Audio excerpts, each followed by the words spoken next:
Welcome to this explainer. If you've ever found yourself wondering what actually separates flashy, new wealth from the quiet, incredibly powerful existence of true old money, well, you are in exactly the right place. Today, we're decoding the unwritten rules of generational wealth.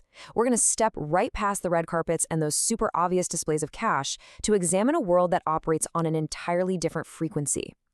This is a culture where wealth isn't just about, what's sitting in a bank account. It's about a legacy, one that's passed down quietly but so powerfully through the generations. So settle in, because we're about to unpack the ultimate status symbols that money alone literally cannot buy. Okay, let's dive into this. How do you actually spot true old money? Just take a second and think about what immediately comes to mind when you picture extreme wealth. Is it a fleet of luxury sports cars? Maybe a mega yacht? Designer logos splashed across literally every piece of clothing? Well, the reality is, if you want to truly understand the mentality and the lifestyle of the generationally wealthy, you have to look way beyond those obvious everyday markers. Honestly, those are often just the hallmarks of new money trying to prove it's finally arrived. Generational wealth doesn't need to shout, right? It whispers. To spot it, we need to look far deeper than that surface-level flash and find the highly guarded, really subtle indicators of belonging to this ultra-exclusive club. Now, it's incredibly easy to get distracted by the superficial markers. And yeah, untangling the complex webs of centuries-old family trusts is definitely interesting.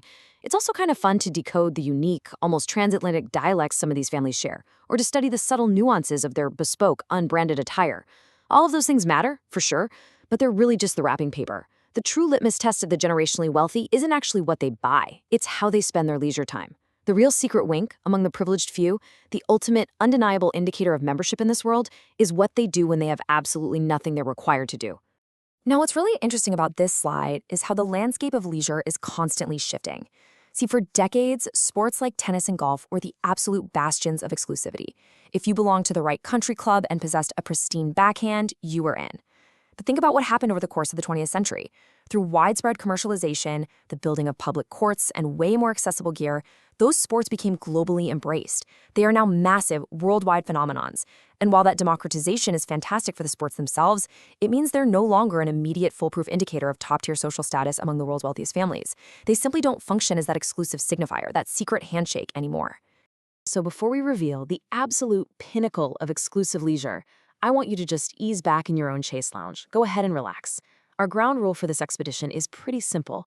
We are only looking at leisure activities so exclusive and so wildly resource-intensive that merely mentioning them acts as a subtle nod to one's connections to the old money world. We are embarking on a carefully curated expedition into a very private, very privileged domain, where the leisurely facade actually masks some intensely serious gatekeeping. And here it is, claiming the top spot, polo, the sport of kings. We are turning our gaze to the quintessential sport of royalty. And make no mistake, this is a game with intense, towering barriers to entry. It requires staggering wealth. You don't just need a racket or a set of golf clubs. You need massive acreage, full-time grooms, and highly specialized infrastructure. This isn't just a sport that's steeped in tradition. It is positively soaked in it. When you talk about polo, you are talking about the ultimate, undisputed activity of the global elite. And this brilliantly illustrates why polo holds this crown. To truly appreciate it, we have to trace its epic timeline, because we're talking about an illustrious history that spans over 2 millennia.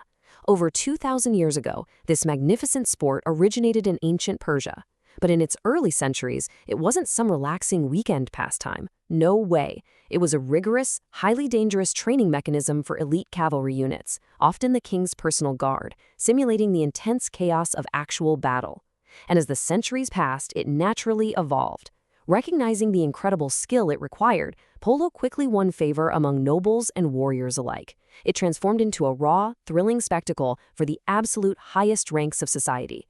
It's a tradition of royal patronage that survives completely intact today. Let's move on and see how this builds, because a 2 millennia timeline alone doesn't buy you automatic entry into the upper echelons of modern society. So ask yourself, why is polo still synonymous with old money today? Why, more than literally any other sport on Earth, does it maintain this elite title of royalty and nobility, even now in the 21st century? Well, because quite naturally, it has to be something more inherent to the nature of the sport itself. The sheer economics of it weed out almost everyone right from the start.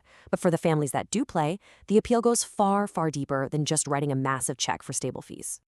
At its core, polo is a spectacle of intense strategic prowess combined with elite horsemanship. It is raw, thrilling competition. I want you to really imagine the intense reality of being out there on the field. Think of the rush of the wind as you charge forward on horseback. Feel that adrenaline as you vie for control of the ball at breakneck speeds.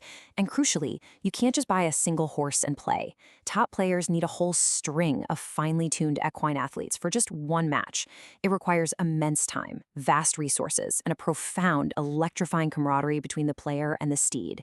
It's an experience perfectly tailored to exactly what generational wealth affords: the ultimate luxury of time and the mastery of a powerful, living creature.